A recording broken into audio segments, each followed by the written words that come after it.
आज के मुख्य समाचार। हिमाचल प्रदेश के 6,297 स्कूलों में प्री प्राइमरी शिक्षक की कमी। शानन प्रोजेक्ट पे हिमाचल का अधिकार। अजय श्याम के बयान पर विवाद। 26 नवंबर से शुरू होगा प्रदेश का सबसे लंबा शीतकालीन सत्र। इंदिरा गांधी की 108वीं जयंती पर शिमला में श्रद्धांजलि समारोह। विधानसभा सत्र से पहले बीजेपी हमलावर। शिमला में बड़ी ठिठुरन। 3 मंजिला मकान आग से राख। सरदार पटेल की 150वीं जयंती पर राष्ट्रीय एकता जागरूकता रैली। अब समाचार विस्तार से। मुख्यमंत्री सुखविंदर सिंह सुक्खू ने स्पष्ट किया कि प्रदेश में पंचायत चुनाव हर हाल में कराए जाएंगे, लेकिन सरकार की पहली प्राथमिकता आपदा प्रभावित परिवारों तक राहत पहुंचाना है। उन्होंने कहा कि पूरे प्रदेश में आवागमन सुचारू होते ही चुनाव प्रक्रिया शुरू की जाएगी, ताकि कोई भी मतदाता अपने मताधिकार से वंचित न रहे। मुख्यमंत्री ने बताया कि राज्य निर्वाचन आयोग द्वारा पंचायतों के पुनर्गठन और पुनः सीमांकन पर लगाई गई रोक पर सरकार कानूनी अध्ययन कर रही है। उन्होंने कहा, जो भी कदम कानून के दायरे में होगा उस पर आगे बढ़ा जाएगा। सीएम सुक्खू ने कहा कि शानन जल विद्युत परियोजना की लीज समाप्त हो चुकी है, इसीलिए कानून के अनुसार यह प्रोजेक्ट हिमाचल के पास आना चाहिए। राज्य सरकार के पास इसे टेक ओवर करने का पूरा अधिकार है। उन्होंने कहा कि पंजाब पुनर्गठन के बाद हिमाचल को जनसंख्या तो मिली, लेकिन प्रमुख संसाधन नहीं मिले। उन्होंने कहा कि हिमाचल में बने और कर्ज मुक्त होकर लाभ बना रहे बिजली प्रोजेक्ट से अब प्रदेश को 12% के बजाय 50% रॉयल्टी मिलनी चाहिए। यह मुद्दा उन्होंने फरीदाबाद में गृह मंत्री अमित शाह की अध्यक्षता में हुई उत्तर क्षेत्रीय परिषद की बैठक में उठाया। साथ ही हिमाचल को हरियाणा और पंजाब की तर्ज पर भांगड़ा ब्याज प्रबंधन बोर्ड में नियमित सदस्य बनाने की मांग भी की। मुख्यमंत्री ने बताया कि धर्मशाला में इस माह शुरू हो रहा विधानसभा सत्र इस बार लंबा होगा। सत्र जल्दी बुलाने का उद्देश्य होटल व्यवसायियों की ऑक्यूपेंसी बढ़ाना है और स्थानीय कारोबार को लाभ पहुंचाना है। उन्होंने कहा कि हिमाचल को ऊपरी और निचले हिस्सों में बांटना उचित नहीं। हमारा लक्ष्य है आत्म सम्मान से परिपूर्ण एक मजबूत हिमाचल का निर्माण। उसकी बात की। तीसरी मैंने बात की कि शानन जो प्रोजेक्ट्स है अब वो लीज खत्म हो गई है। अब हमने कहा कि सहमति से बनता तो अच्छी बात है शानन प्रोजेक्ट का, नहीं तो सरकार का अधिकार है, सरकार उसको टेक ओवर कर सकती है। हम चाहते हैं कि जब कानून के हिसाब से जब लीज खत्म हो जाती है और कोई सरकार लीज को रिन्यू नहीं करती है तो वो प्रोजेक्ट हमको वापस मिलना चाहिए। उस मामले में हमने पंजाब से भी बात की है। और तीसरी बात, चौथी बात मैंने ये की है कि जब पावर प्रोजेक्ट जो बने हिमाचल प्रदेश में 14,000 मेगावाट बिजली पैदा हुई। 14,000 बिजली मेगावाट पैदा करने के लिए 1990 में एक पॉलिसी बनी कि 12% फ्री रॉयल्टी मिलेगी। फ्री रॉयल्टी मिलने के बाद और 1% लाडा मिलेगा। उसके बाद का हमने ये कहा कि जो पावर प्रोजेक्ट बन चुके वो 40 साल के लाइफ लॉन्ग नहीं है, लाइफ लॉन्ग नहीं होनी चाहिए, वो 40 साल बाद प्रदेश को वापस मिलने चाहिए। और जो प्रोजेक्ट फ्री हो गए, यानी कि एक प्रोजेक्ट अगर सपोज कीजिए 100 रुपये में बनता है, एक प्रोजेक्ट अगर 100 में बनता है, 1 लाख में बनता है, 10,000 करोड़ में बनता है, 1,000 करोड़ में बनता है, उसने कर्जा लिया जैसे 1,000 करोड़। जब 1,000 करोड़ का कर्जा वापस कर दिया और उसके बाद प्रॉफिट कमा दिया तो 12% की जो फ्री रॉयल्टी है वो हमें फ्री रॉयल्टी बनकर 50% मिलनी चाहिए, ताकि क्योंकि रॉ मटेरियल जो है वो पानी है और जो फिनिश गुड है वो इलेक्ट्रिसिटी है। जब आपने सारा कर्जा उतार दिया, सब कुछ उतार दिया, उसके बाद तो हिमाचल के लोगों के अधिकार तो दो, ये मैंने उनसे कहा है और मैंने इस बात को गंभीरता से कहा है। और मैं चाहता हूँ कि जो पावर प्रोजेक्ट फ्री हो गए हैं उसमें हमारी रॉयल्टी कम से कम 50% कर दी जाए, 15 साल बाद कर दी जाए, 20 साल बाद कर दी जाए। रॉ मटेरियल में और जो नुकसान होता है डिजास्टर में वो हम सहन करते हैं। तो इस दृष्टिकोण से मेरी तमाम बात रखी। हम ज़्यादा उजड़े हैं पंजाब से, पंजाब हमारा बड़ा भाई है। हम कोई कुछ नहीं कह रहे, हम हिस्सेदारी नहीं मांग रहे, हम कोई हिस्सेदारी किसी चीज़ में नहीं मांग रहे। हम तो केंद्र सरकार से ये बात कर रहे हैं कि जब शानन प्रोजेक्ट की लीज खत्म होगी तो कौन सा कानून है कि आपको हम लीज के आधार पर उसको रिन्यू कर दें। है कोई कानून? मैंने 99 साल तक एक जगह आपको दी, 99 साल के बाद मैं कहता हूँ कि ये जगह मैं आपको नहीं दूंगा, या तो मैं उस दोबारा उस जगह को दूंगा। तो हम पंजाब सरकार को ये कहते हैं कि जो सही है उसको करिए। उजड़ हम रहे हैं, डिजास्टर हम सहन कर रहे हैं, ये जितने डैम बन रहे हैं इसके कारण डिजास्टर हम लोग सहन कर रहे हैं। हमारे लोग ऑस्टिस बने, अभी तक उनको जगह नहीं मिली, हमारे लोग सड़कों पर आए, उजड़ते हिमाचली है। सर तो इसलिए मैं आपको ये कहना चाहता हूँ कि हम पंजाब के साथ भी मिल बैठकर बात करेंगे और आपसी टेबल पर बैठ के ही बात होगी। कोई ऐसा नहीं हम तो अधिकार बता रहे हैं, वो अपनी बात कह रहे हैं। डिजास्टर एक्ट लगा, सबसे पहला मेरा दायित्व डिजास्टर में आपदा प्रभावित परिवारों को राहत पहुंचाना है। और जब आपदा राहत परिवारों को राहत पहुंच जाएगी, पंचायतें की सड़कें खुल जाएगी, पंचायतों में जब सड़कें ही खुलेगी नहीं, वोटर को राइट कैसे स्नैच कर सकते हो आप? और आप सेब नहीं पहुंचा सके। इस बार इतिहास का सबसे ज़्यादा सेब हमने MIS खरीदा है। तो ये सब चीज़ों को ध्यान में रखकर हम आगे कार्य कर रहे हैं। पंचायत के चुनाव होंगे और इसमें कोई दो राय नहीं है। भारत की पहली महिला प्रधानमंत्री और भारत की लौह महिला के रूप में विख्यात स्वर्गीय इंदिरा गांधी की 108वीं जयंती पर आज शिमला के ऐतिहासिक रिज मैदान पर श्रद्धांजलि समारोह का आयोजन किया गया। कार्यक्रम की शुरुआत रिज पर स्थापित इंदिरा गांधी की प्रतिमा पर पुष्पांजलि अर्पित करके की गई। इस अवसर पर मौजूद नागरिकों, अतिथियों और अधिकारियों ने उनके राष्ट्र निर्माण में दिए गए योगदान, दृढ़ नेतृत्व और देश की एकता अखंडता को सुरक्षित रखने के लिए किए गए उनके ऐतिहासिक प्रयासों को याद किया।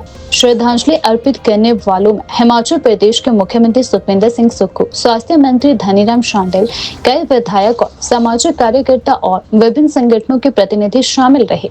मुख्यमंत्री सुक्खू ने इंदिरा गांधी को नमन करते हुए कहा कि वह महिला शक्ति और साहस की प्रेरक मिसाल थे। उन्होंने कहा कि भारत की पहली महिला प्रधानमंत्री इंदिरा गांधी ने देश की अखंडता और सुरक्षा के लिए अपने जीवन का सर्वोच्च बलिदान दिया। मुख्यमंत्री ने प्राकृतिक आपदाओं पर भी अपनी बात रखी। उन्होंने कहा कि राज्य सरकार वर्तमान में डिजास्टर मैनेजमेंट और राहत कार्यों पर पूरी तरह केंद्रित है। उन्होंने कहा आपदा में जो नुकसान हुआ उसकी भरपाई करना सरकार की जिम्मेदारी है और हम उसी दिशा में पूरी निष्ठा से कार्य कर रहे हैं। इंदिरा गांधी जी की जयंती है। इंदिरा गांधी जी एक ऐसी शख्सियत थी जिनके हौसले की, जिनके साहस की कोई मिसाल नहीं मिलती है। वो देश की पहली महिला प्रधानमंत्री बनी और देश की एकता और अखंडता के लिए उन्होंने अपने प्राणों का भी निछावर कर दिया। आज जो बांग्लादेश उपजा है वो श्रीमती इंदिरा गांधी की सोच थी कि मेरा देश जो सब जगह से दुश्मनों से घिरा होगा उससे छुटकारा पाने के लिए एक सोच उन्होंने विकसित की और बांग्लादेश के रूप में एक नया देश का जन्म हुआ। वो श्रीमती इंदिरा गांधी ही कर सकती थी। ऐसा हौसला और ऐसा साहस श्रीमती इंदिरा गांधी में ही था। हमें उनके बताए हुए रास्ते पर चलना है और वो हमारी सभी कांग्रेस पार्टी की प्रेरणा की स्रोत है। डिजास्टर के लिए ही हम वो कर रहे हैं और डिजास्टर पीड़ितों को और राहत पहुंचानी है और निश्चित रूप से जब डिजास्टर होता है तो पीड़ितों को राहत पहुंचाने का दायित्व सरकार का होता है। हिमाचल बहुजन महाशक्ति एकता समाज मंच के प्रदेश संयोजक और सामाजिक कार्यकर्ता करमचंद भाटिया ने ठियोग में एक स्कूली कार्यक्रम के दौरान अजय श्याम द्वारा दिए गए बयानों को लेकर उठे विवाद पर अपनी प्रतिक्रिया दी है। उन्होंने स्पष्ट किया कि अजय श्याम की बातों में कहीं भी ब्राह्मण या पंडित समाज के प्रति अभद्रता या अपमानजनक टिप्पणी नहीं थी।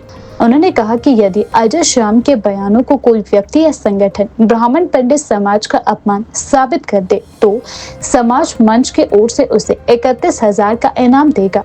उनके अनुसार कुछ लोगों द्वारा आरोप लगाकर अजय श्याम से माफी मंगवाने की कोशिश केवल सच्चाई पर पर्दा डालने जैसा है। उन्होंने कहा कि समाज में आपसी भाईचारा जरूरी है, न कि बिना प्रमाण के आरोप। उन्होंने कहा कि अजय श्याम ने किसी भी वर्ग विशेष के खिलाफ कोई आपत्तिजनक टिप्पणी नहीं की है। यदि कोई इसका प्रमाण दे तो मंच इनाम देने को तैयार है। यह वाक्य करमचंद भाटिया ने कहा है। हिमाचल बहुजन महाशक्ति एकता समाज मंच प्रदेश संयोजक एवं सामाजिक कार्यकर्ता सभी को मेरा प्रणाम।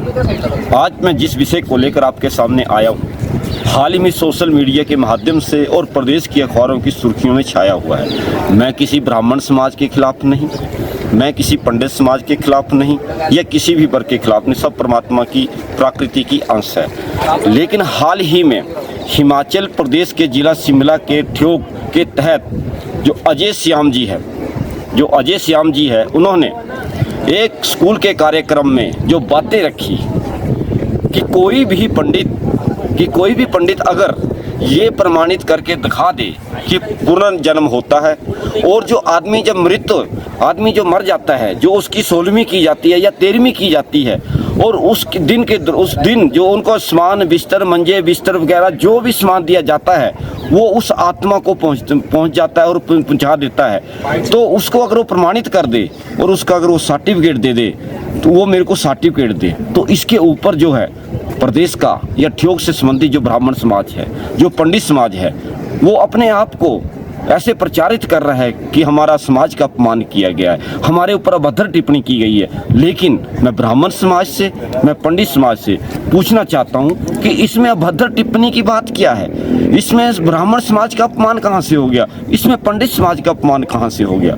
तो हम और इसके लेकर जो है अजय श्याम जी से वहाँ के ब्राह्मण समाज के द्वारा, वहाँ के पंडित समाज के द्वारा जो माफ़ी मंगवाई गई, ये बहुत ही कड़े शब्दों में घोर निंदनीय और भर्त्सना योग्य है। और हम ये पूछना चाहते हैं कि पंडित समाज जो है वो जो है अगर वो उन्होंने माफ़ी मंगवाई है तो उन्हें पहले अजय श्याम जी को, जो अजय श्याम जी ने बातें कही हैं, उनको उसके प्रमाणित करना चाहिए और तथ्यों के आधार पर उसको सत्यापित करना चाहिए, उसको सामने लाना चाहिए कि देखो आपने जो बातें कही है, जो हमने पुनर्जन्म भी करवा कर दिखवा दिया, हमने जो है जो 16वीं को जो बेड वगैरह प्राणी को, मृत प्राणी को दिए थे वो भी वहाँ पर आत्मा तक पहुँचा के दिखा दिए।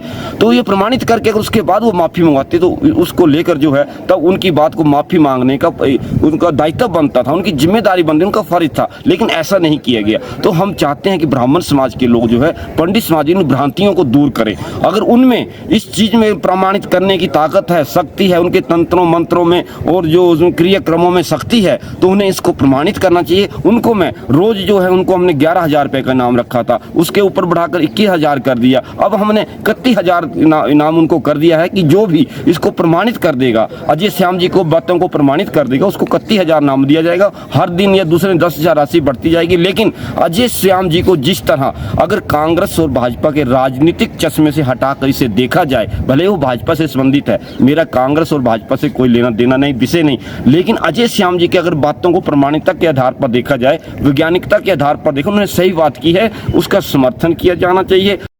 हिमाचल प्रदेश विधानसभा के शीतकालीन सत्र से पहले विधायकों की ओर से 600 से अधिक प्रश्न विधानसभा सचिवालय को प्राप्त हो चुके हैं। सभी प्रश्न ऑनलाइन माध्यम से मिले हैं और अब इन्हें संबंधित विभागों को जवाब के लिए भेजा जा रहा है। शीतकालीन सत्र 26 नवंबर से 5 दिसंबर तक धर्मशाला के तपोवन में आयोजित होगा। यह अब तक का सबसे लंबा सत्र माना जा रहा है, जिसके लिए सत्ता पक्ष और विपक्ष दोनों ही पूरी तैयारी में जुट चुके हैं। विधानसभा सचिवालय के अधिकारियों के अनुसार इस बार सबसे अधिक प्रश्न आपदा प्रबंधन, राहत उपायों और बरसात से हुए नुकसान से जुड़े हुए हैं। बीते मॉनसून में भारी भूस्खलन, बारिश और प्राकृतिक आपदाओं ने प्रदेश में व्यापक तबाही मचाई थी, जिसके मुद्दे विधायक सदन में मजबूती से उठाने की तैयारी में हैं। सबसे अधिक प्रश्न निम्न विषयों पर केंद्रित है: भूस्खलन और भारी बारिश से हुए नुकसान, राहत पैकेज का वितरण, क्षतिग्रस्त सड़कों की मरम्मत, सड़क, पेयजल, स्वास्थ्य, बिजली आपूर्ति, अवैध खनन और उससे जुड़ी शिकायतें, कानून व्यवस्था, ट्रैफिक और नशा संबंधित मुद्दे। विपक्ष ने पहले ही संकेत दिया है कि वह सरकार को आपदा प्रबंधन, वित्तीय स्थिति और विकास कार्यों की धीमी गति पर घेरने की तैयारी में है। हाल ही में सामने आई कई प्रशासनिक और लोकहित मुद्दे भी विपक्ष के निशाने पर रहेंगे। दूसरी ओर सत्ता पक्ष का कहना है कि वह कांग्रेस सरकार की उपलब्धियों, राहत कार्यों, पुनर्वास प्रयासों को सदन में मजबूती से पेश करेगा। इन सब के चलते इस बार का शीतकालीन सत्र गहन बहस, तीखी नोकझोंक और महत्वपूर्ण चर्चाओं से भरपूर रहने की पूरी संभावना है। हिमाचल प्रदेश में 6,297 स्कूलों में प्री प्राइमरी नर्सरी शिक्षक की कमी की स्थिति को लेकर अखिल भारतीय राष्ट्रीय शैक्षणिक महासंघ के पूर्व प्रांत महामंत्री डॉक्टर मामराज पुंडे ने राज्य सरकार से गंभीर कदम उठाने की अपील की है। उन्होंने सरकार से जेबीटी प्रशिक्षित बेरोजगार युवाओं को नर्सरी शिक्षक के रूप में नियुक्ति का अवसर देने की मांग की है। डॉक्टर पुंडे ने कहा कि हिमाचल प्रदेश में हजारों प्रशिक्षित जेबीटी युवा जो 2 साल के गहन शिक्षक प्रशिक्षण के बावजूद बेरोजगारी का सामना कर रहे हैं, उन्हें प्री प्राइमरी शिक्षक के रूप में नियुक्त किया जाना चाहिए। प्रदेश में 6,297 स्कूलों में प्री प्राइमरी शिक्षकों की नियुक्ति न होने से बच्चों की प्रारंभिक शिक्षा प्रभावित हो रही है, जो भविष्य में शिक्षा की गुणवत्ता पर नकारात्मक असर डाल सकता है। उन्होंने इस मुद्दे पर हैरानी जताते हुए कहा कि हाल ही में सरकार द्वारा भेजे गए 10,000 नियुक्ति आवेदन में से 9,986 आवेदन अस्वीकार कर दिए गए हैं। इससे स्पष्ट होता है कि सरकार इस गंभीर समस्या को लेकर संवेदनशील नहीं दिख रही है। डॉक्टर पुंडे ने सरकार से तत्काल इस दिशा में निर्णय लेने की अपील की है। आज एक बहुत गंभीर विषय को लेकर आप सभी के बीच आया हूं। विषय है नर्सरी टीचर ट्रेनिंग और इनकी नियुक्ति का जो आप सभी को पता भी है कि बहुत लंबे समय से लटकी हुई थी। हिमाचल सरकार ने प्रयास किया, एक कोशिश की, जिसके माध्यम से 10,000 बेरोजगारों ने जिन्होंने एनटीटी का कोर्स किया उन्होंने अप्लाई भी किया, लेकिन दुर्भाग्यवश 10,000 में से 9,986 बच्चे ऐसे हैं जिनकी डिग्री या तो फ्रॉड है या वो एनसीटी गाइडलाइन को पूरा नहीं करती है। अब एनसीटी गाइडलाइन के मुताबिक आपके पास या तो 2 साल का आपका एनटीटी का डिप्लोमा होना चाहिए या 2 साल की डिग्री आपके पास होनी चाहिए, लेकिन दुर्भाग्यवश हिमाचल प्रदेश में अपना कोई संस्थान नहीं है।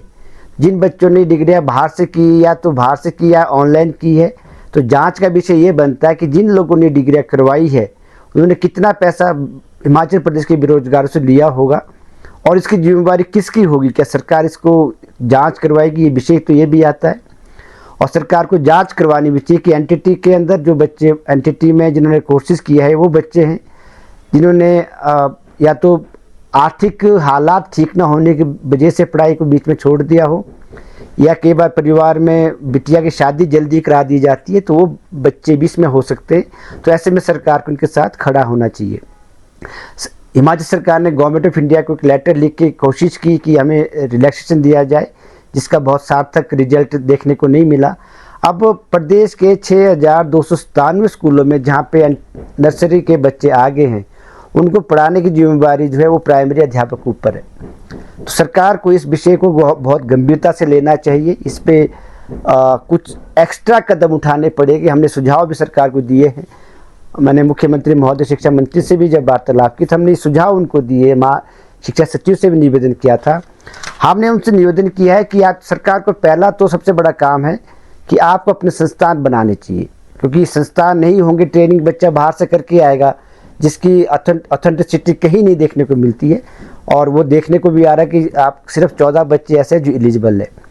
दूसरा, हिमाचल प्रदेश के 12 जिलों के 12 डाइट काम कर रही है जहाँ पे जेबीटी जो बच्चे हैं डीलेट के कोर्स करके जेबीटी के लिए एलिजिबल होते हैं। और ये वो बच्चे हैं जो टेट क्वालिफाइड है, 2 साल का डिप्लोमा है और इन बच्चों को अलग से ट्रेनिंग कराने की बहुत ज़्यादा आवश्यकता नहीं पड़ेगी और इनको बच्चों के बीच रहने का भी एक्सपीरियंस इन बच्चों के पास है। तो हमने सुझाव दिया है, मेरे माननीय मुख्यमंत्री महोदय, शिक्षा मंत्री महोदय और आप सभी के माध्यम से निवेदन करना चाहूँगा कि आप हर साल 900 के आसपास बच्चे जेबीटी की ट्रेनिंग करके बाहर निकलते हैं और वो अपना भविष्य, क्योंकि काफ़ी लंबे समय से जेबीटी की नियुक्तियाँ नहीं हो रही है, कोर्ट केसेज है, कुछ और कारण भी हो सकते हैं। और सरकार को इन बच्चों को रोजगार देने के लिए 6,297 पद जो है वो जेबीटी बच्चों से भरवाने चाहिए। ये बच्चे टेट पास भी है, स्कूलों में पढ़ाने का एक्सपीरियंस इनके पास है।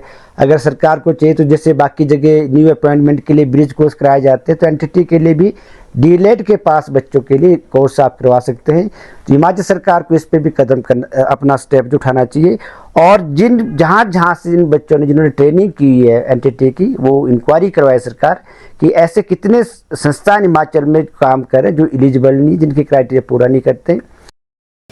तपोवन में प्रस्तावित हिमाचल प्रदेश विधानसभा के शीतकालीन सत्र के दौरान बीजेपी 4 दिसंबर को धरना प्रदर्शन करेगी। यह जानकारी बुधवार को शिमला में आयोजित पत्रकार वार्ता में प्रदेश अध्यक्ष डॉक्टर राजू बिंदल और नेता प्रतिपक्ष जयराम ठाकुर ने दी। प्रदर्शन जोरावर स्टेडियम में आयोजित किया जाएगा। डॉक्टर बिंदल ने कहा, कांग्रेस सरकार 11 दिसंबर को अपने 3 साल पूरे होने पर जश्न मनाने की तैयारी कर रही है, जबकि यह सरकार अब तक की सबसे निकम्मी सरकार साबित हुई है। उन्होंने कहा कि बीजेपी इस दौरान बढ़ती बेरोजगारी, माफिया राज, तालाबंदी, बढ़ते कर्ज, झूठी गारंटियों जैसे मुद्दों को लेकर विशाल प्रदर्शन करेगी। बिंदल ने कहा, कांग्रेस सरकार का सत्ता में बने रहने का कोई अधिकार नहीं है। बिहार चुनाव में कांग्रेस की दुर्दशा पूरे देश ने देख ली है। हिमाचल में भी जनता इन्हें सबक सिखाएगी। वहीं नेता प्रतिपक्ष जयराम ठाकुर ने कहा कि सरकार का 3 साल का जश्न किसी के गले नहीं उतर रहा है। उन्होंने कहा, प्रदेश आपदा के दौर से गुजर रहा है। राज्य में आपदा प्रबंधन एक्ट लगा है। एक्ट के आड़ में पंचायत चुनावों को टालने की कोशिश की जा रही है, लेकिन सरकार जश्न मना रही है। एक ऐसा माहौल पूरे देश में खड़ा किया है जो न भूतो न भविष्यति, अकल्पनीय स्थिति पूरे देश में हुई है। और उस चुनाव में कांग्रेस पार्टी की जो दुर्दशा हुई वो पूरा देश देख रहा है।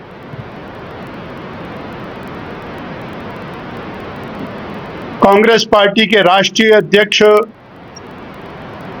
महीनों बिहार में यात्राएं करते रहे,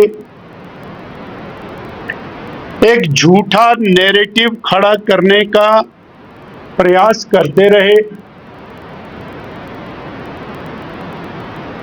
और अंततोगत्वा राष्ट्रीय स्तर की पार्टी जो किसी समय देश की सबसे बड़ी राजनीतिक पार्टी थी, वो 6 सीटों के ऊपर सिमट गई। और उसका परिणाम हिमाचल में भी दिखाई दे। हिमाचल वर्तमान कांग्रेस की सरकार को बने हुए 11 दिसंबर को 3 वर्ष पूर्ण हो रहे हैं और 3 वर्ष की ये जो सरकार है, आज तक के हिमाचल प्रदेश के इतिहास की सबसे निकम्मी सरकार है। कि हिमाचल प्रदेश में कांग्रेस पार्टी के 3 साल के कार्यकाल पर ये जो जश्न का विषय है, ये किसी के भी गले नहीं उतर रहा। प्रदेश आपदा के दौर में है। डिजास्टर एक्ट हिमाचल प्रदेश में लागू आज की तारीख में है और उस डिजास्टर एक्ट की आड़ में हिमाचल प्रदेश में चुनाव पंचायती राज संस्थाओं के, नगर परिषदों के, नगर पंचायतों के स्थगित करने की कोशिश की जा रही है। लेकिन 3 साल का जश्न लागू, उसके बिना नहीं रहा जा सकता। आदरणीय अध्यक्ष जी ने जो जैसे कहा कि आर्थिक बदहाली का दौर इस कदर हिमाचल प्रदेश में है कि ट्रेजरी पर 10,000 रुपए से ज्यादा रिलीज करने पर रोक है। कर्मचारियों को सैलरी नहीं मिल पा रही है, पेंशनर्स को पेंशन नहीं, और बुढ़ापे में जब कर्मचारी रिटायर होता है, बीमारियां लग जाती हैं, उनको मेडिकल रिम्बर्समेंट का पैसा है। बेरोजगारों को रोजगार नहीं, उल्टा हिमाचल प्रदेश में हजारों की संख्या में जिन आउटसोर्स कर्मचारियों को नौकरियां दी गई थी परिवार को पालने के लिए, उनको काम से हटा दिया।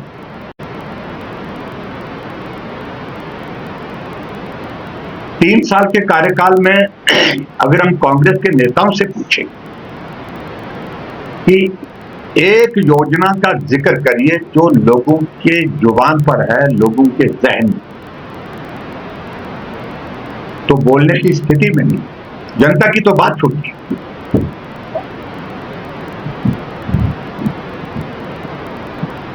और जबकि जनता की ओर से लगातार ये बात आ रही है कि हिम केयर का पैसा नहीं मिल पा रहा है, सहारा योजना का पैसा नहीं आ रहा है, मुख्यमंत्री स्वावलंबन योजना का पैसा वो बंद कर दिया है, गृहिणी सुविधा योजना के अंतर्गत गैस का चूल्हा बंद हो गया है, शगुन योजना बंद हो गई है, जनमंच बंद हो गया है। यानी कि ये मैं जो जिन योजनाओं का जिक्र कर रहा हूं, इन योजनाओं को लोग भीड़ में से बोलते थे और आज भी लोग बोल रहे हैं, लेकिन कांग्रेस की किसी एक योजना का जिक्र नहीं होता है क्योंकि योजना शुरू ही नहीं हुई। हिमाचल प्रदेश के शिमला जिले के रामपुर उपमंडल की दलाश पंचायत के रठो गांव में देर रात एक 3 मंजिला मकान आग की चपेट में आ गया। दुर्घटना में मकान पूरी तरह जलकर राख हो गया और अंदर रखा सारा सामान नष्ट हो गया। घटना रात करीब 11 बजे की है। आग लगने के समय मकान में किराए पर रह रहे कामगार मौजूद थे, लेकिन उन्हें जैसे ही आग की गंध लपटों का आभास हुआ, वे तुरंत घर से बाहर निकल आए, जिससे एक बड़ी अनहोनी टल गई। आग की लपटें उठते ही आसपास के ग्रामीण भी मौके पर पहुंच गए। लोगों ने खुद छुपकर कड़ी मशक्कत के बाद आग पर काबू पाया, लेकिन तब तक मकान का बड़ा हिस्सा राख हो चुका था। सुबह होते ही राजस्व विभाग की टीम मौके पर पहुंची और नुकसान का आकलन शुरू कर दिया गया। हालांकि अभी प्रशासन की ओर से क्षति की आधिकारिक रिपोर्ट जारी नहीं की गई है। स्थानीय लोगों का कहना है कि यदि मजदूर समय रहते बाहर नहीं निकलते तो बड़ा हादसा हो सकता था। आग लगने के कारणों का अभी पता नहीं चल पाया है। हिमाचल प्रदेश में सर्दी लगातार तेजी पकड़ रही है। सुबह और शाम की ठिठुरन पड़ने के साथ राज्य के 24 स्थानों पर न्यूनतम तापमान 10 डिग्री सेल्सियस से नीचे दर्ज किया गया। इनमें कुकुमसेरी और तापो का पारा माइनस में चला गया है, जबकि केलांग का तापमान 0 के आसपास दर्ज रहा। दिन में धूप खिलने के बावजूद प्रदेश के अधिकतर इलाकों में तपिश कम महसूस हुई है। राजधानी शिमला सहित कई भागों में हल्की धूप निकली, जबकि सुंदरनगर और बिलासपुर में मध्यम कोहरा छाया रहा। मौसम विभाग केंद्र शिमला ने 25 नवंबर तक प्रदेश में मौसम साफ बना रहने का पूर्वानुमान जारी किया है। हालांकि सुबह और रात के तापमान में और गिरावट की संभावना बनी हुई है। नवंबर के 18 दिनों में राज्यों में सामान्य से 79% कम बारिश दर्ज की गई। जिलावार स्थिति इस प्रकार से है: बिलासपुर में 90% कम, चंबा, हमीरपुर, कांगड़ा 98% कम, कुल्लू में 93, किन्नौर में 58, मंडी और शिमला में 99%, सिरमौर में 100%, लाहौल स्पीति में 79%, ऊना में 85%। मंगलवार को ऊना में अधिकतम तापमान 27.4 डिग्री सेल्सियस के साथ सबसे अधिक रहा। अन्य स्थानों पर तापमान कुछ इस प्रकार से रहा: हमीरपुर में 25.8 डिग्री सेल्सियस, कांगड़ा में 24.7, सोलन में 24.0, मंडी में 23.9, नाहन में 23.0, धर्मशाला में 22.0, शिमला में 18.6, मनाली में 17.8 और केलांग में 14.5 डिग्री सेल्सियस दर्ज किया गया। प्रदेश में अगले कुछ दिनों तक शुष्क मौसम और बढ़ती ठंड जारी रहने की उम्मीद है। सरदार वल्लभ भाई पटेल की 150वीं जयंती के अवसर पर आज राजधानी शिमला में एक भव्य राष्ट्रीय एकता जागरूकता रैली का आयोजन किया गया। रैली की शुरुआत संजौली से हुई, जो ढली टनल, लक्कड़ बाजार रिच और शेरे पंजाब चौक से होते हुए अम्बेडकर चौक पर पहुंचने पर संपन्न हुई। रैली में बड़ी संख्या में युवाओं, कार्यकर्ताओं और आम नागरिकों ने तिरंगा हाथ में लिए उत्साहपूर्वक भाग लिया। प्रतिभागियों ने सरदार पटेल के देश निर्माण और एकता के प्रयासों को याद किया। रैली का मुख्य उद्देश्य उनके द्वारा स्थापित एक भारत श्रेष्ठ भारत की परिकल्पना को जन जन तक पहुंचाना रहा। रैली के उपरांत मीडिया से बात करते हुए भाजपा के पूर्व प्रदेश अध्यक्ष एवं सांसद सुरेश कश्यप ने कहा कि सरदार वल्लभ भाई पटेल का देश की एकता में योगदान अतुलनीय है। उन्होंने कहा ऐसी रैलियां युवाओं में देशभक्ति की भावना को मजबूत करती है। सरदार वल्लभ भाई पटेल जी, जिन्हें लोक पुरुष के रूप में उनके नाम से हम जानते हैं, भारत रत्न सरदार वल्लभ भाई पटेल जी, उनकी जयंती और 150वीं जयंती पूरे देश भर में मनाई जा रही है और क्रम में बहुत सारे कार्यक्रम आयोजित किए जाते हैं। एकता दिवस जो 31 अक्टूबर को जिस दिन उनकी जयंती थी, उस दिन पूरे देश भर में यूनिटी रन आयोजित की गई और उसके बाद ये क्रम 25 अक्टूबर से लेकर 6 दिसंबर तक चलने वाला है, जिसमें पूरे देश भर में इस प्रकार की पद यात्राएं आयोजित की जा रही हैं और इन यात्राओं के माध्यम से जो सरदार वल्लभ भाई पटेल जी का संदेश, जिन्होंने इस देश को एकजुट करने के लिए, जिन्होंने इस देश को एक स्वरूप देने के लिए देश की 565 रियासतें, जिसमें 562 रियासतों का जो है विचार विमर्श के बाद और 2 रियासतों को बाद में उनका एकीकरण करके इस देश को एक सूत्र में पिरोने का काम किया, उनको याद करते हुए और जिस प्रकार से उन्होंने देश को संगठित किया, आने वाले समय में हमारा देश इसी प्रकार से संगठित होकर आगे बढ़े। और साथ ही साथ मैं ये भी कहना चाहूँगा, जहां सरदार वल्लभ भाई पटेल जी ने इस देश को एकजुट किया, सारी रियासतों को जोड़कर भारत माता को बनाया, वहीं देश के यशस्वी प्रधानमंत्री श्री नरेंद्र मोदी जी आज इस देश को आगे ले जाने का काम कर रहे हैं। जिस प्रकार से माननीय मोदी जी के नेतृत्व में आज हम दुनिया की चौथी सबसे बड़ी अर्थव्यवस्था बने हैं, हम सबसे तेज गति से आगे बढ़ने वाली अर्थव्यवस्था बने हैं और अगला लक्ष्य यह है कि 2047 में भारत जो है विश्व गुरु बने, विकसित राष्ट्र बने, उस दिशा में आज हम आगे बढ़ रहे हैं। तो इस यात्रा के माध्यम से, जिसमें विभिन्न समूह के लोग, विभिन्न स्पोर्ट्समैन, महान विभूतियां इस देश की, NSS, NYK और दूसरे स्वयंसेवी संगठन आगे आ रहे हैं, सब मिलकर इस यात्रा में इकट्ठा चलते हुए एक ही संदेश के साथ कि हम मिलजुल कर एकता के सूत्र में बढ़ते हुए इस देश को आगे ले जाएंगे, इस देश को 2047 में विकसित राष्ट्र बनाएंगे। और साथ ही मैं ये भी कहना चाहूँगा कि ये देश के यशस्वी प्रधानमंत्री श्री नरेंद्र मोदी जी हैं, जिन्होंने इन महान शख्सियत, चाहे वो सरदार वल्लभ भाई पटेल जी हों, चाहे डॉक्टर भीमराव अंबेडकर जी हों, चाहे बिरसा मुंडा जी हों, या फिर बहुत सारे जो ऐतिहासिक क्षण रहे, हम 150वीं जयंती वंदे भारत की मना रहे हैं। इन सब घटनाओं को और इन सब महान विभूतियों को, जिनका इस देश के लिए बहुत बड़ा योगदान रहा, उनकी स्मृति में इस प्रकार के कार्यक्रम आयोजित करना, इस बात को लेकर माननीय नरेंद्र मोदी जी का मैं धन्यवाद करना चाहूँगा।